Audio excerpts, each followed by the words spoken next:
In an interview, Berlusconi says he'll step down.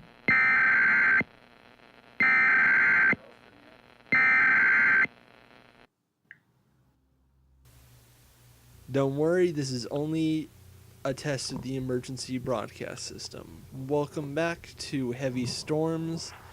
And, okay, I'm just going to say right now, fuck Tom.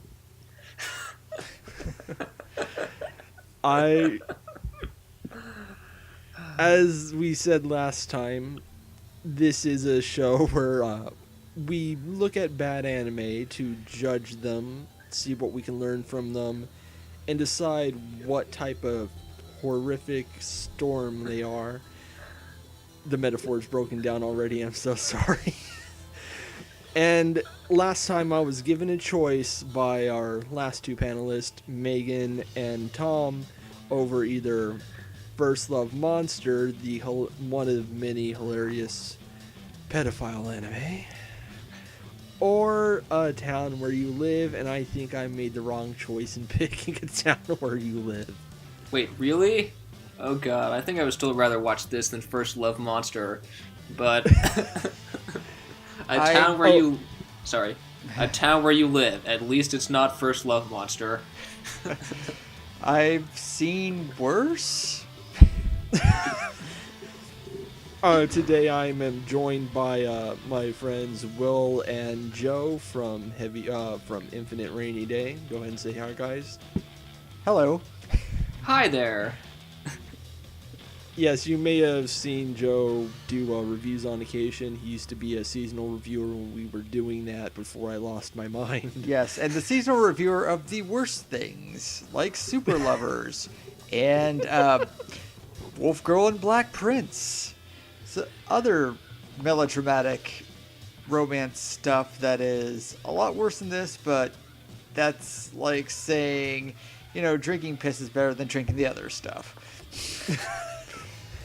And of course, Will has done a few Fire Emblem pieces. Hey.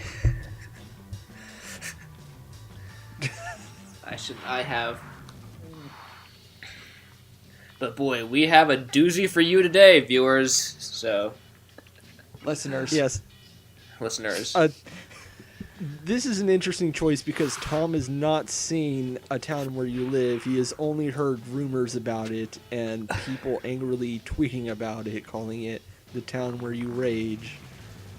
But I did know one thing going into this, that it was written by Kouji Seito, an infamously bad manga author who writes a whole lot of melodramas about teenagers in love, and everyone hates him apparently.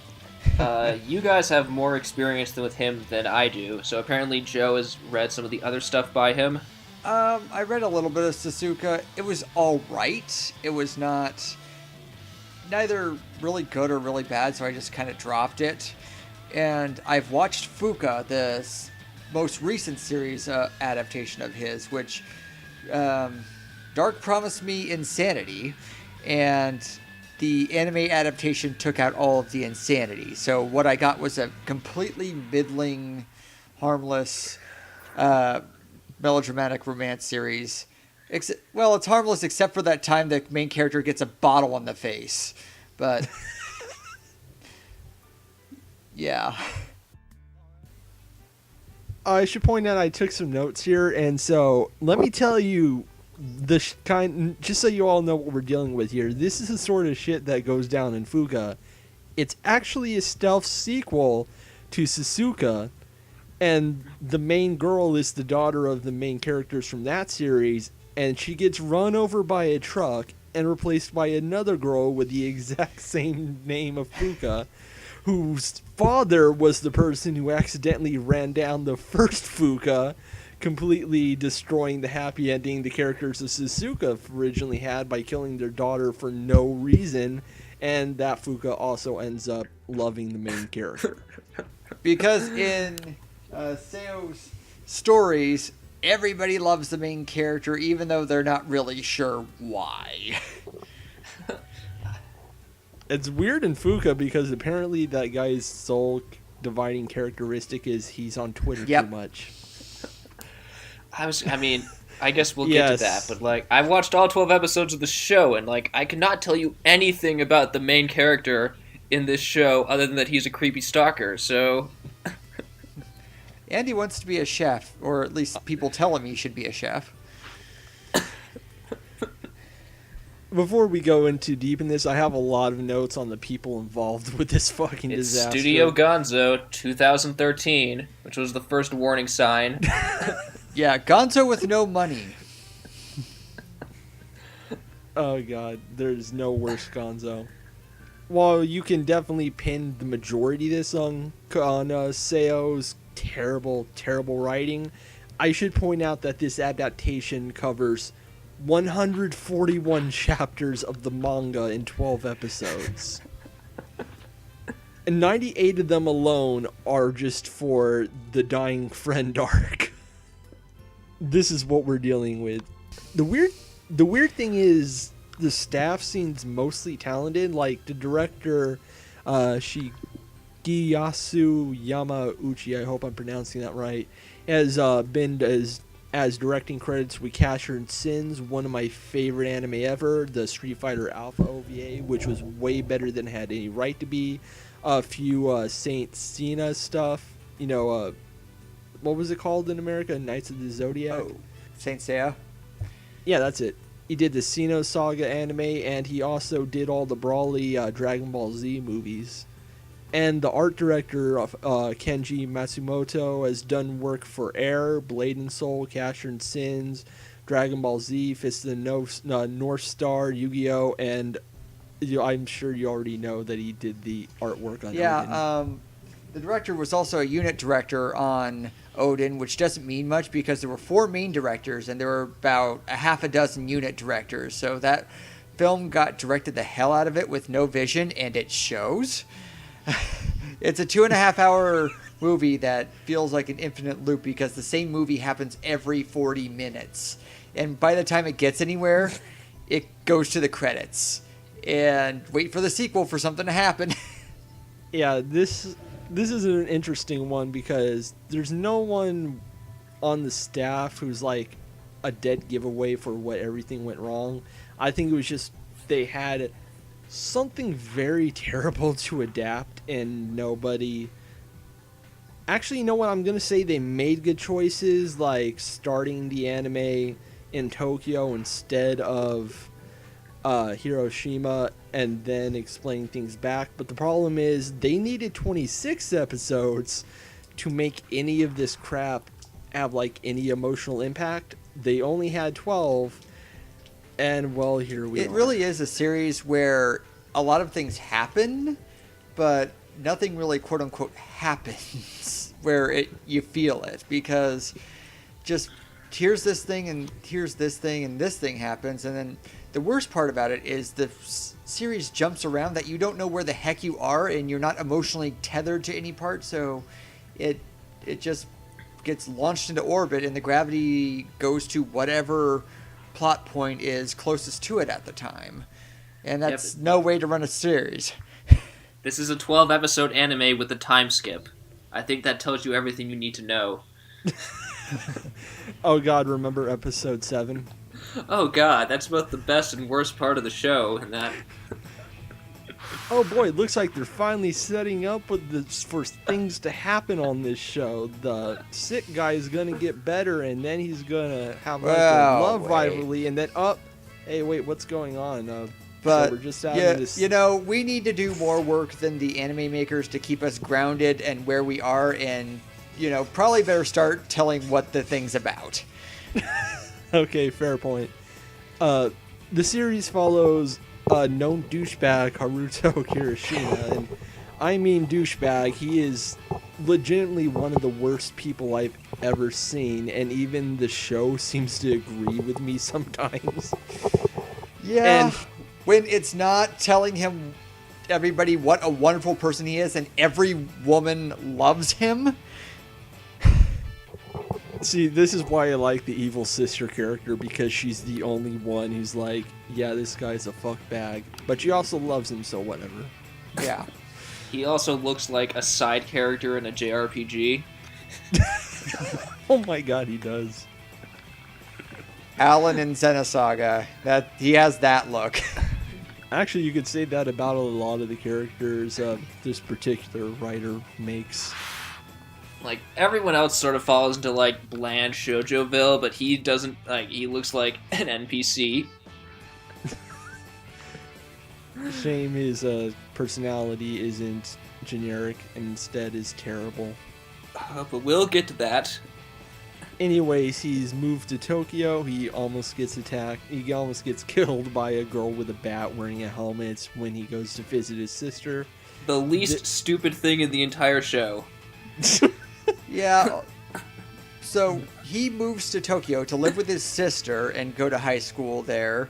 And for some reason, even though there's this woman named Asuka who lives in the next door apartment who, even though she's a good friend of his sister, she doesn't get the memo that he's moving in. So she thinks it's just a guy breaking in. So naturally she grabs a bat and just takes the guy to task. Oh, if only she had succeeded in killing him. Oh. Yes, Asuka is the best character in this show by a long mile, so let's Usually the just get that out short-haired there. character and a Seito character, at least the short-haired female characters generally are. Yeah. But the actual main plot, after Haruto meets his friends in the city, Asuka and Kyosuke, and we'll get to him in a second, it turns out he's come to Tokyo to find Usuki Iba, a girl he met in his hometown who was visiting for a while he fell in love with, though this adaptation kind of doesn't make that clear that there was an attraction or takes too long to get to the point. Yeah, it when it gets to the flashback, it goes like they each have affection for each other, but at wrong times. Like, it starts out she has affections for him, but he doesn't, and he does, and she doesn't, and then they just go skip to Tokyo and whatever. It's not until like the last few episodes that we finally have a flashback where he admits his feelings and it's clear there's a shared attraction. And by the way, they were childhood friends, and he forgot all about it. But no, like, the crutch throughout the show, at first at least, is that she went out to the countryside and went back, and we don't know why she went back.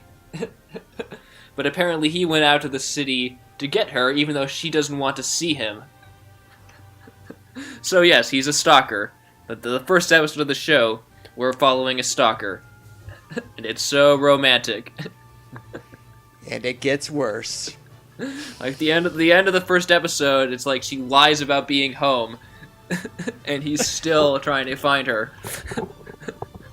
It's honestly, I can't blame Seito on this one entirely because this was an adaptation problem. From what I can tell, the manga actually did start with him meeting Usuki, but the anime decided to start off in Tokyo, which I think was a good choice based on what this adaptation ends up focusing on. But it causes the problem that the flashbacks are handled so poorly that we don't get a good idea of how these characters feel about each other for a very long time. Which is a massive problem for a romance that drives the entire show. Yes. Yes, so it just paints the picture that he's a creepy, obsessed stalker guy and the other girl's just trying to move on with their fucking life. But yeah, the first two episodes are mostly just boring. Like, the back half of episode 2 is an extended flashback where the crutch is that, oh my god, Eba's not wearing panties. Whoops, guess she is. Yes. And I don't know if I'd call it a trademark, but sometimes what shows up is like the main character will move in with his sister, and you'll see a lot of fan service with the sister. Like, she's coming out of the shower and like, can you get my panties and bra, please? And then you'll just see her ass, and that's kind of a trademark. It was in Fuka where the main character lived with 3 sisters, and you would see them like in various states of undress throughout the series. I mean, he wasn't attracted to them at all, but it was for the audience's sake, and it's just, well, there's that, I suppose. I made a note here saying not a single Hiroshima character matters in any way whatsoever. They actually do get arcs in the manga, but it's after all this stuff that the anime focuses on, and it's just pointless love interest stuff no one cares about. I think Rin ends up with one of them, but I'm not sure. Yeah, I did some research into that, to what happened, and it's 27 volumes of manga that didn't need to be 27 volumes. I think that's longer than Monster, I think. So, it's a little long, and that might be longer than Hoshin Engai, and that was an entire retelling of like a Chinese myth revolving around the birth of a new dynasty. Fuck. Yeah, I don't know what took so long in that one, but this one only goes halfway, and it only goes halfway in telling half of the story. So, yeah, and then we get to episode 3, which is where the real pain begins, because I remember both Dark and I had, Twitter tweets where it's just like we get to the third story, and then the rage begins. It's like, oh, this isn't so bad. And then after watching episode 3, I hate all of you. I didn't get there till episode 4. Like, the moment when I was just like, oh, fuck you and fuck this, for me, was when Emma walked in on them in episode 4, I think, where it's like... At that point, I was just like, oh, we're doing this. Don't worry, there was plenty more moments where I almost screamed in real life and said, oh, fuck you. But it was mainly whenever Yusuke suddenly appeared before Haruto because drama. Mm-hmm. And she is a very manipulative little shit if you just go by this anime, because all of her backstory and stuff gets cut out, so what you get is just when she's acting up, and she acts up at all of the wrong times. Like in episode 3, our main stalker guy gets a fever, and he gets sick, and he's like, you should have told me, and maybe I wouldn't have gotten so mad at you for putting tomato in the food or something like that. And he continues to be sick until the next day, and he's talking to a friend at Hiroshima, and it's like, oh, she said you were going to pick her up. And it's in the middle of a rainstorm, so with a fever, he gets on his bike, and he goes out to the school to pick her up, and it's just like... And it feels like she's blaming him because she wasn't there to pick him up, and it's just like, seriously. When a guy has a fever and passes out in the middle of class, maybe let him be for a day. Yeah, I kind of hate Usuki, not necessarily because of how she is as a character, but because of how she's written. Because she is one of the most sexist examples of a female character I've ever seen. It's honestly kind of baffling. She'd just be completely forgettable and generic as like the clumsy girl that everyone loves for some reason. Except they try to add pathos by giving her an abusive stepsister that gets poorly explained and talked about for a while. And like... she gets like no agency in the plot except when it demands that she has to make another character suffer for being in love with her, which is like complete horseshit. She has a really interesting backstory that needs to be talked about, but the show never talks about the interesting things that are actually there. Instead, just has Haruto moping about love or some shit no one cares about. Or just having something very stupid happening. And symbolism, which is grade school level. Because when he has the fever and she comes over, she slips and they kiss. And then when they kiss, she knocks over the groceries she was getting, and 2 apples go together, and it's just... instant symbolism. You just reminded me of like all the countless times someone accidentally falls on another person. Mm-hmm. And then they have that moment where, oh gosh, I touched a person of the opposite sex, and this is awkward. Suddenly blushing, and we spent 10 seconds. By the final 5 episodes, it feels like it happens regularly every episode. And at that point, you're just trying to piss us off. Mm-hmm. Like, near the end of the show, it's like he's with Asuka, and then they're sitting to each other, and then Asuka goes to reach for him, and then he just falls into her crotch area, and it's like, oh, I guess he's sleeping, and it's like, what? What show? Who does and that? It does it again the very next episode with Yusuke. Yeah, but Joe brings up with the direction, yeah, this show is directed like a wannabe Shaft project. Oh, you just reminded me of J.O. actually.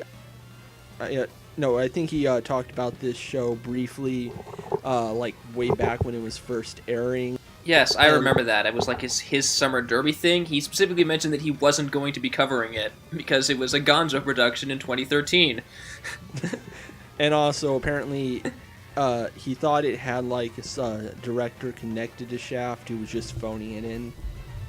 That would make perfect sense. This entire show feels like wannabe Shaft.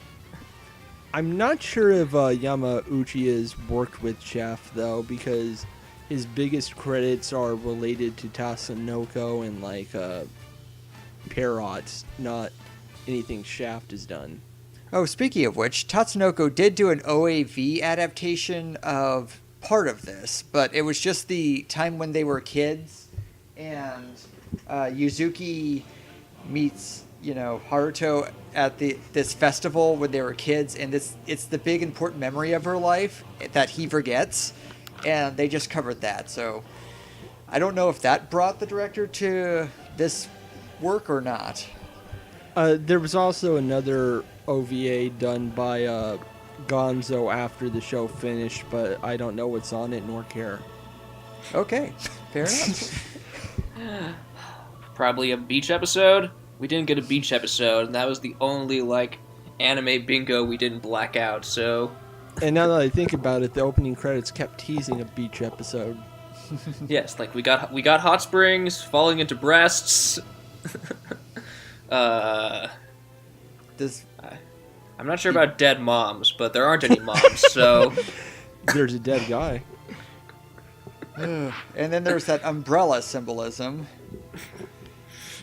I honestly don't mind that because there was a scene where Asuka left an umbrella for a homeless person, and that makes her very good and the only good person on this show who wasn't dying of leukemia.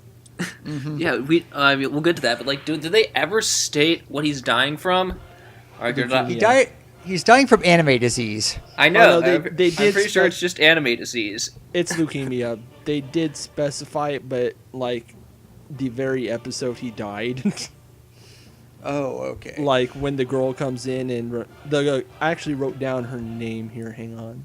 Kiyomi Asakura, a girl who liked the guy and said he should get the surgery to save his life, and he's like, okay, fine, and then he dies because he had the surgery. Okay, so that should bring us up to probably the breaking point for this series. So we get to the Tokyo stuff, and main guy's stalker, and then suddenly we get to why she's been avoiding him, and Yuzuki says, I can't see you because I have a boyfriend.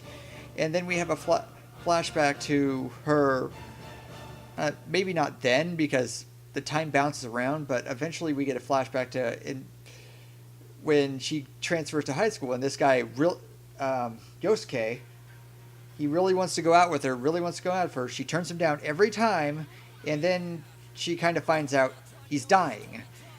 And then he goes, well, okay. And then Haruto finds this out. And in all of his infinite wisdom, he decides to walk in on the hospital room and says, I'm stealing your girlfriend. Yes, people, this is a show about stealing a girlfriend from a dying man. That is the plot. This, necro-cucking. And here's the funny thing. It turns out he wants them to get together. No, I'm serious. I know. The show is not subtle about it. I mean, he knows he's dying, so he might as well do something good. And since these two obviously have feelings for each other, just push them together. Yes, and everyone gets that. The person who doesn't seem to is Haruto, because, like, he just walks in and he's like, I'm stealing your girlfriend. And he's like, oh, okay, yeah, I guess I'll be dead in a year. No, I want you to know that. I want you to think, I will be kissing her. Think about it. On your last days, when your insides just feel like pure pain, that I stole your girlfriend. This is such dumb, like, shonen, bad shonen writing. Like, where the main character's a dumb idiot who says dumb idiot things, except that's not how the main character's presented. And what really makes this scene not work is Haruto brings in cooking as a get well thing, and he leaves one of the things for Yuzuki, and well, you should try that. And when she tries it, it's like she follows him back out and it's like, oh yeah, that thing you gave me was delicious, and also good luck on trying to win me back. It's like, who talks like this? I like the part where Asuka almost strangled him for doing this stupid thing. Mm-hmm. Yeah, Which she happens a few times. She gets him in a fucking chokehold and like pushes him against a fence. That was good.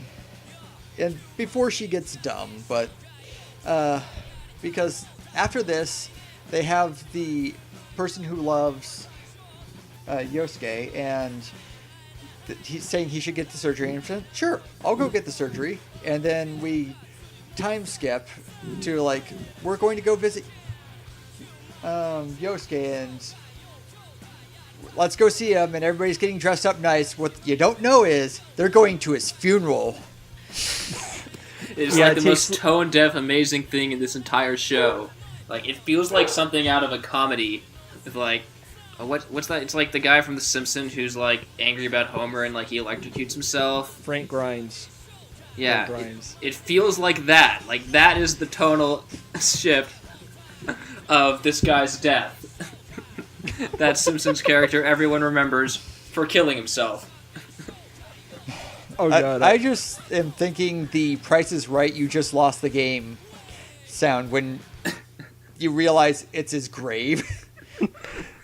Yeah, it was such a weird thing for me because like there was like this 3-minute long sequence of quiet walking, and like Asuka is just playing with an umbrella and gives it to like puts it on the bed of a homeless person, and then suddenly cut, and then it has Kyosuke's name saying like memorial, and then there's this death picture, and they're like, oh, so we're doing this now.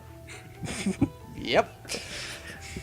It's like, oh, I thought, oh, the show's finally figuring out what it wants to do. Oh. And then at the end of that episode, Ebba says, I don't want to be with you because he died. And also you're a necro-cuck lord. Yeah, I guess the guy's one flaw in his plan was not realizing that maybe his death would make this super awkward. Perhaps. But it's okay because time skip later and he is now Asuka's girlfriend or boyfriend. Before we get into that, I think we really need to go through those first 7 episodes and describe just how fucking stupid it all is. So I'm gonna go over here. Okay, first episode, we meet Asuka and Kyosuke, and like get an idea of who they are, but not Haruto, other than he likes cooking and he's a creepy fucking stalker. Oh, she also likes that he has an accent, because he comes from Hiroshima and he has a country accent. She has a country accent, so they bond over having an accent. That's what they have in common.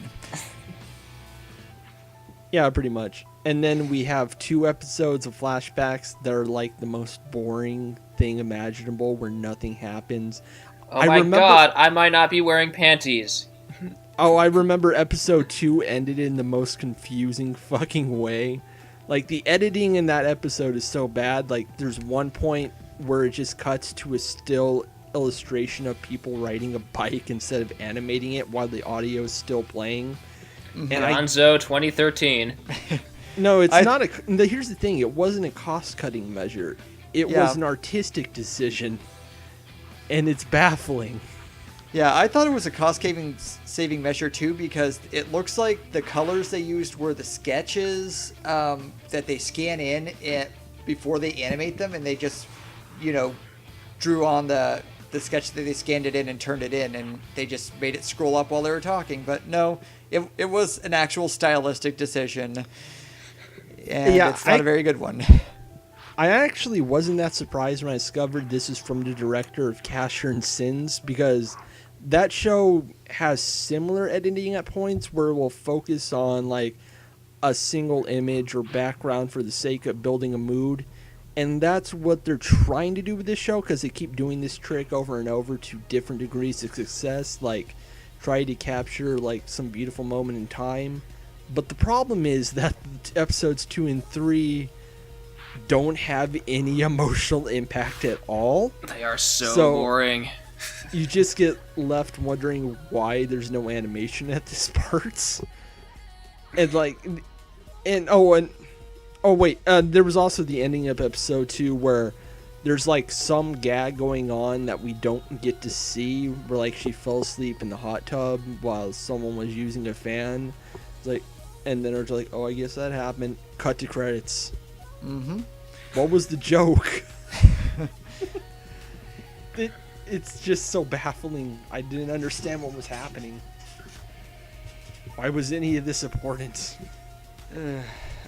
I'm sure it was important if we got all the backstories and stuff weaved in, but we don't. Episode 3 introduces that if we get more time with Kyosuke and figure out more about him, by that we learn that that we finally get the full picture of him. That is, A, he's nice, and B, he likes motorcycles, broom broom, and C, he has leukemia. He also has more romantic chemistry with the main character than any of the girls. Yeah, actually, he does. They do that thing where they take the picnic or whatever out, and it's a nice little moment, and then he falls over, and it's like, oh no, I just got this little health thing. It's nothing. Don't worry, it's fine. It's fine. I'm not. I just need a little iron in my diet. Yeah, every goddamn time with terrible melodramas. I don't have anything against melodrama as a concept, but this show is a great example of what happens if you don't have anything to emotionally involve the audience, because then every single trick it's using no longer works, and it just makes you angrier and angrier. Yeah. Yep. For me, it's just it just builds, and then it runs like the plot should run, where the anger slowly builds, and then it reaches a anger climax point, and then the yelling begins, and then it kind of calms down, and then it builds up to the next one. Yeah. So let's see here. Oh yeah, episode 4 is where we get the big bombshell that Kyosuke is the one dating Uzuki, and she did not know that he was friends with Haruto, and Haruto did not know they were dating, and he's just like, oh, this is awkward. Just a smidge.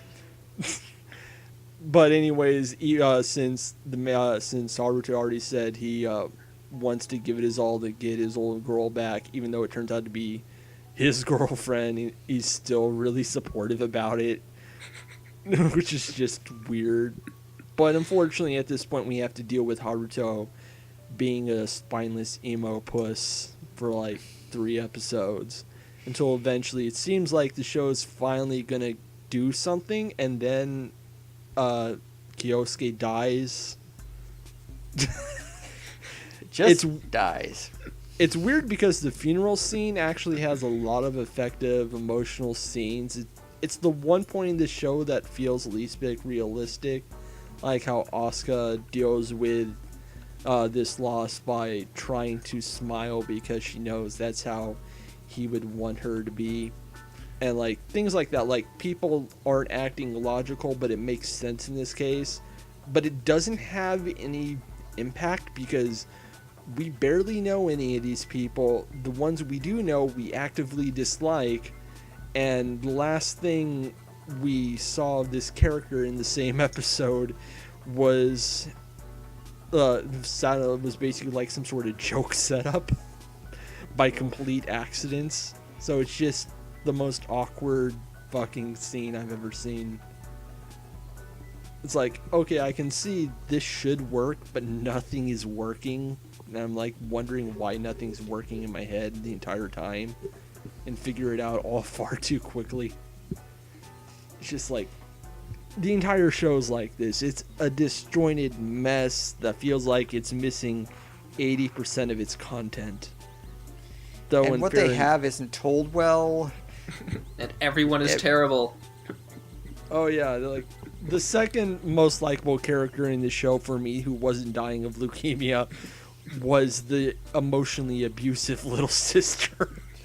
I mean, the character who causes all the bad things to happen except the leukemia, of course.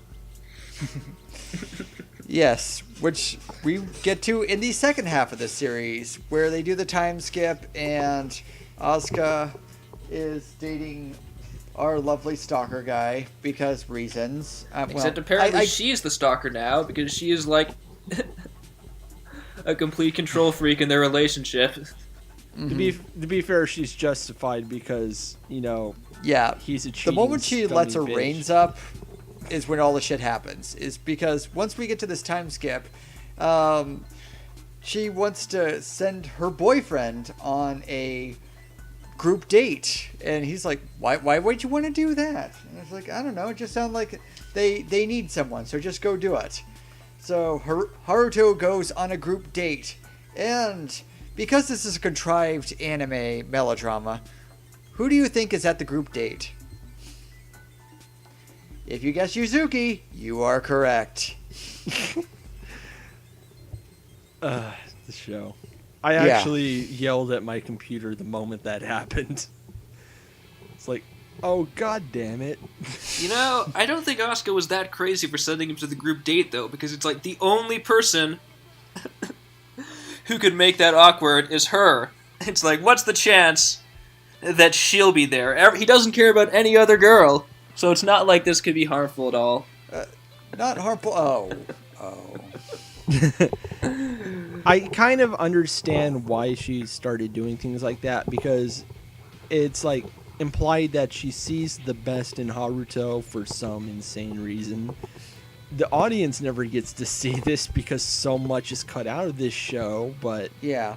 Apparently, in this off time, Haruto helped Yuzuki make good with her stepfamily, because... No, she just got good on her own because they haven't been seeing each other at all.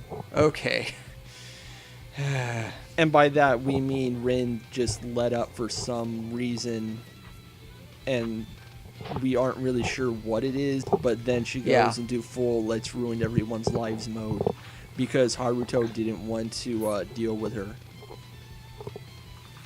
Deal with that, and the main plot of this part is that Rin, this evil sister character I mentioned, is this emotionally abusive monster who basically we are understating how evil she is right now. Yeah, she basically emotionally destroyed Uzuki for the majority of her life and caused her to run away to Hiroshima just to get away from her. And she is just the worst. She ends up getting some sort of weird crush on Haruto, like some sort of hate crush. And he blows her off, and then she discovers he has a boyfriend, so now she can't seem to get under her big sister's skin, and she can't seem to get under his skin, and so she's just like, what if I made everyone's lives terrible? Because fuck you, that's why.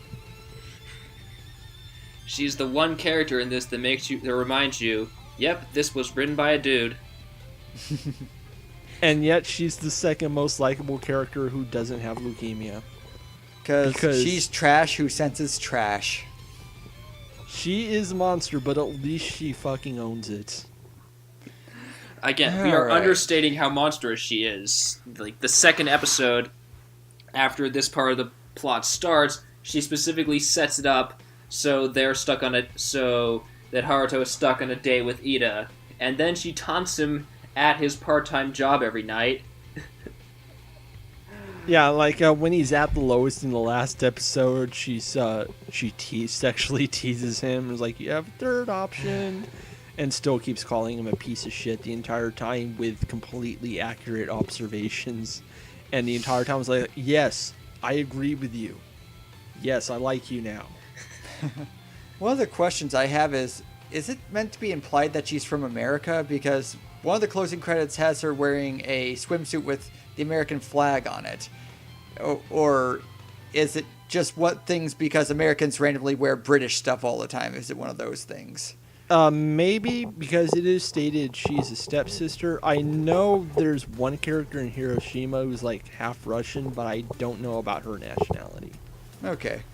That was just one of the things I wondered, because they threw in that detail. She's wearing the American flag on her swimsuit in the closing, and it's like, so is she American? I mean, I guess that would make sense, because this is the level of symbolism we're on.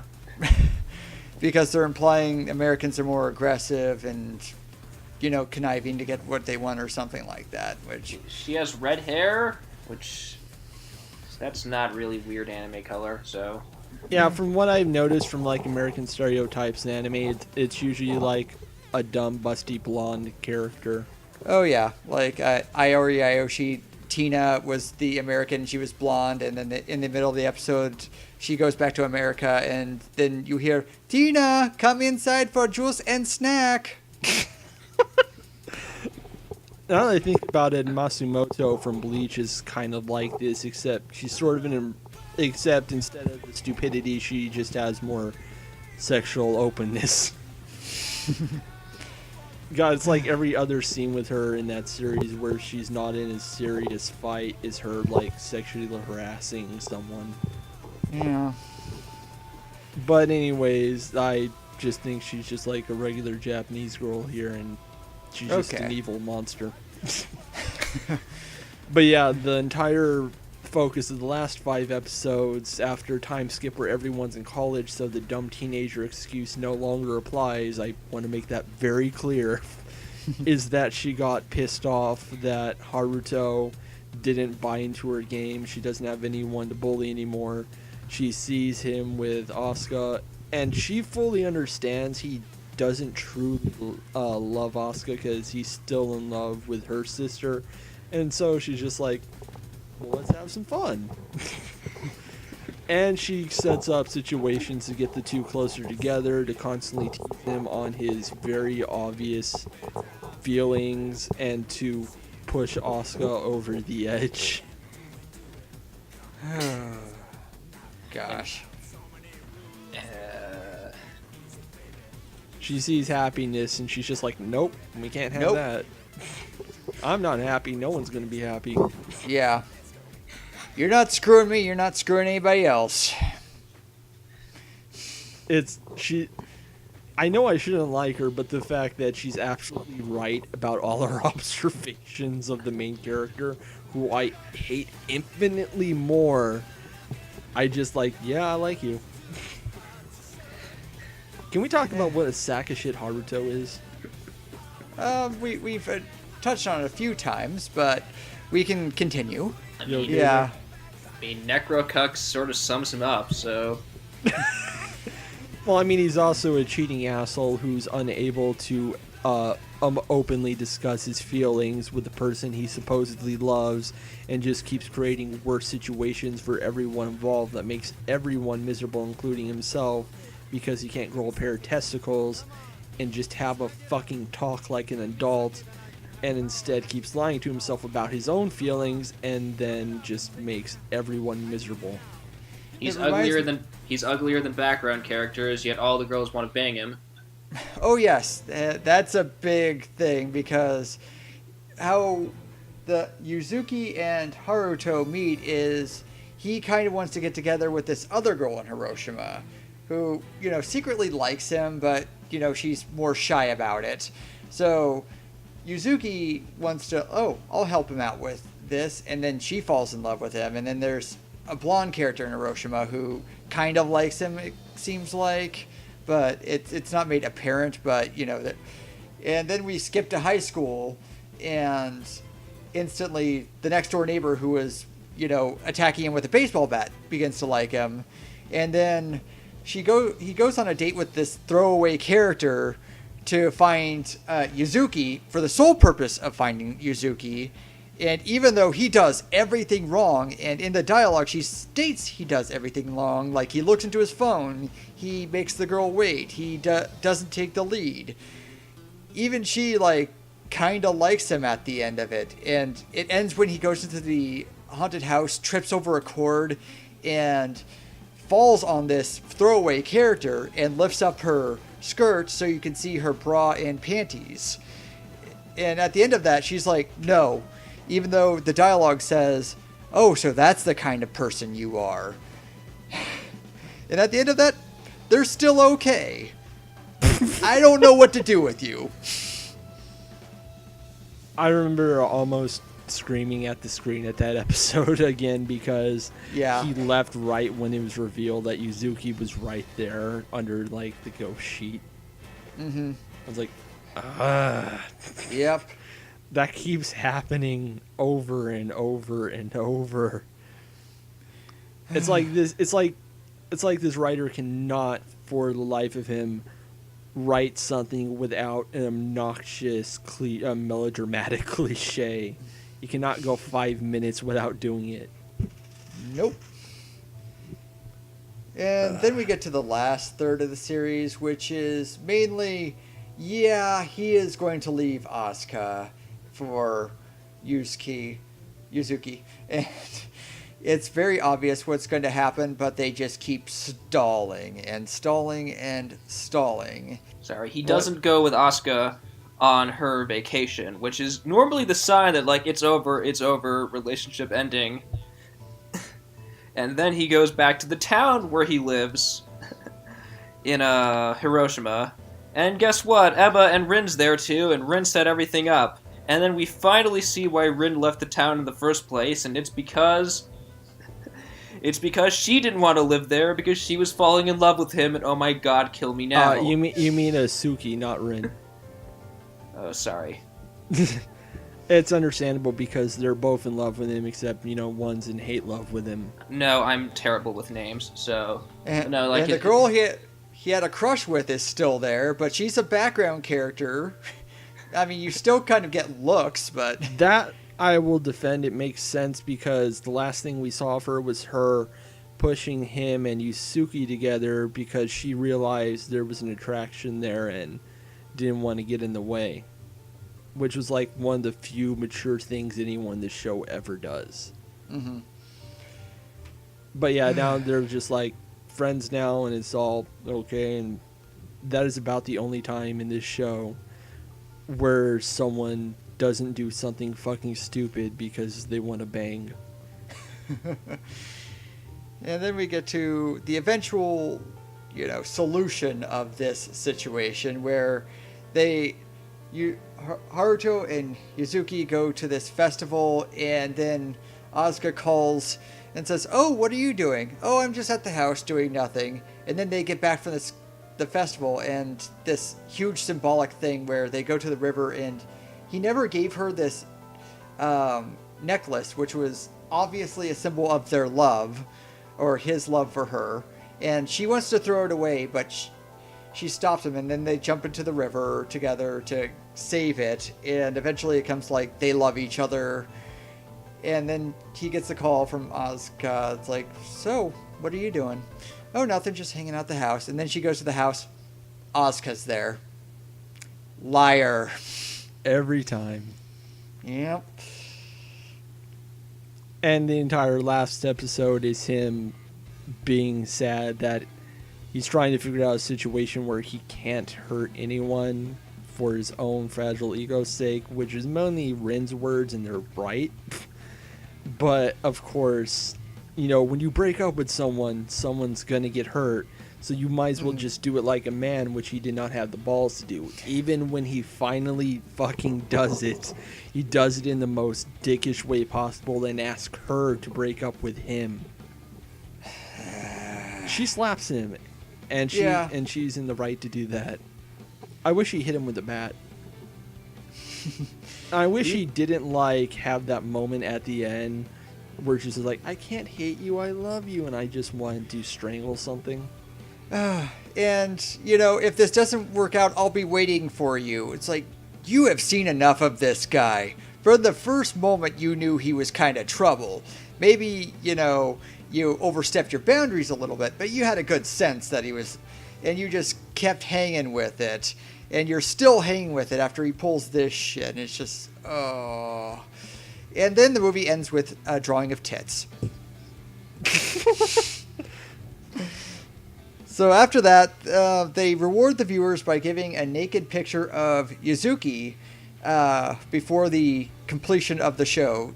There's your reward for sitting through all of this.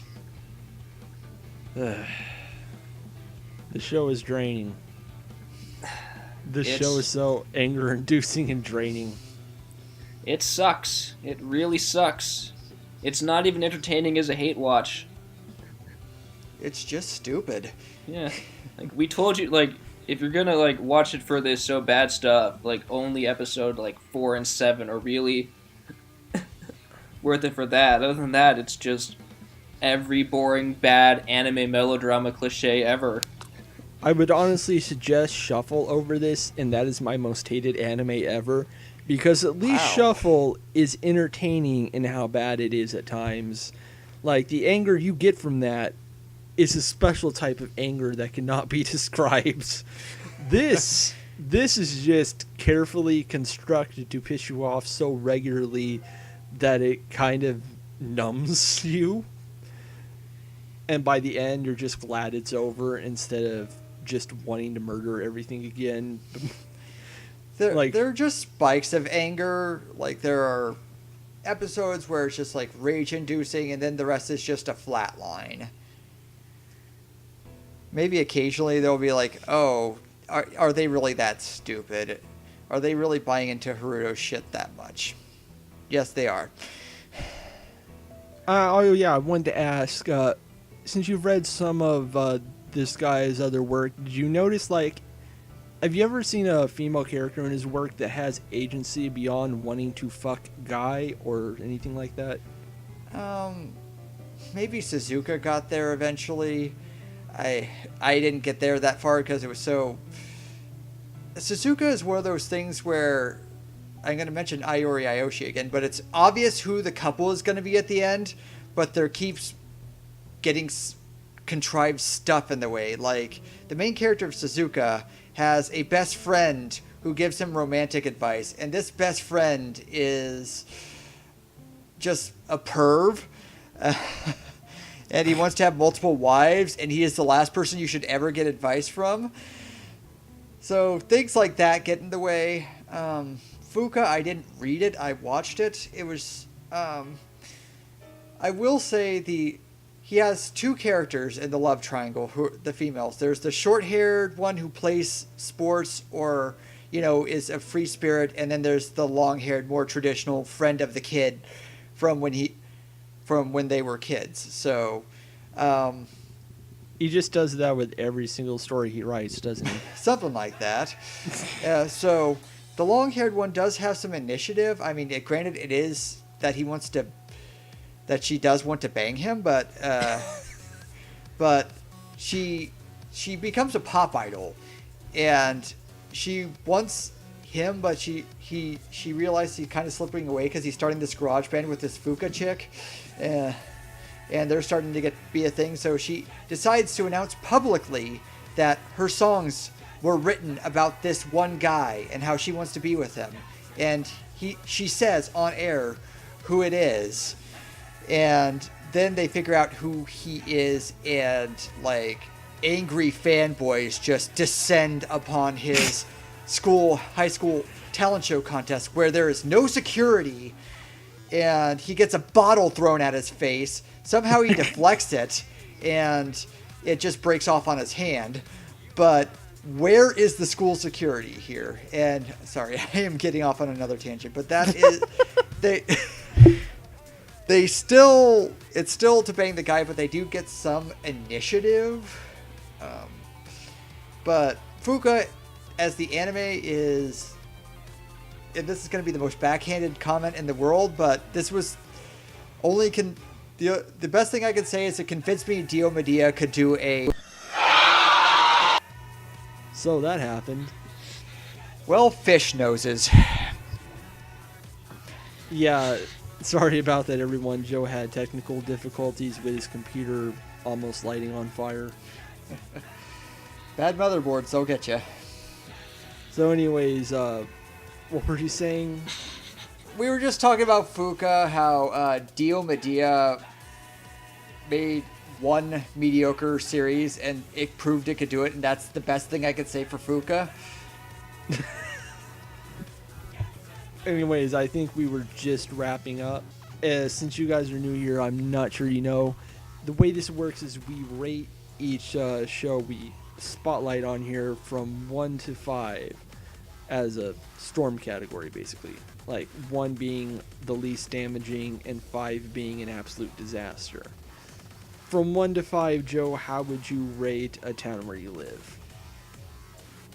Now that you put it like that, it's a little harder to get a gauge on it because I have seen the most damaging romantic melodramas where, oh my fucking god, what the hell is wrong with these people? So, on damaging, I would put it at a 3. Because if I would put Super Lovers at 5 and Wolf Girl and Black Prince at 4. So, there's that rating of damaging romantic melodramas. And what would you say, Will? It's a 4. It's not the worst of the worst, but it's mostly a snore with moments of just terribleness. Yeah, that's fair. I'm gonna go with 3 myself. I was considering 4 at first because I know this is never gonna surpass Shuffle because few things can ever be that anger-inducing. And this show did make me angry, but since we've been talking about it, I realized my anger for it isn't that deep. Like something like, let's say, crap, what was that? Fractal, was that it? The show that hated science, that was science fiction. Science is bad.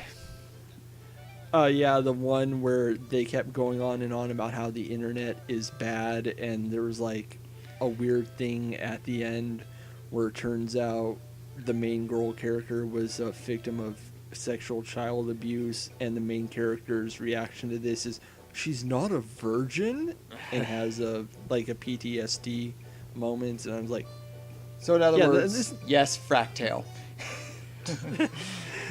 Yeah, A Town Where You Live is like nowhere near those levels. It's more like something like, let's say Dimension W, the show with the emotionally abusive asshole father figure who hits the robot girl. Except instead of having some cool ideas that don't work because of the stupid things in it, this show doesn't really have many good ideas, and it's mostly boring with just spikes of anger inducing. So, I think this is a type of bad show I'm going to forget fairly quickly after this is over. But when you're in the moment, it's a fucking experience. Yeah, there's some moments in this show that I probably will remember in the back of my mind, so I'm going to give it a solid 3. It's definitely worse than Apote from last episode, but not by that much. So I think overall we can safely give this a 3.3 overall.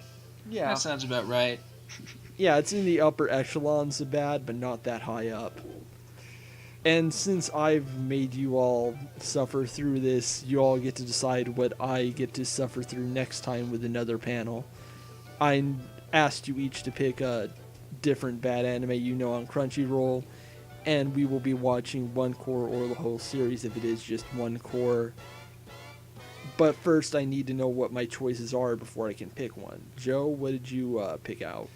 Oh, you know me. I have a plethora of things to choose, and I will have my revenge in this life or the next.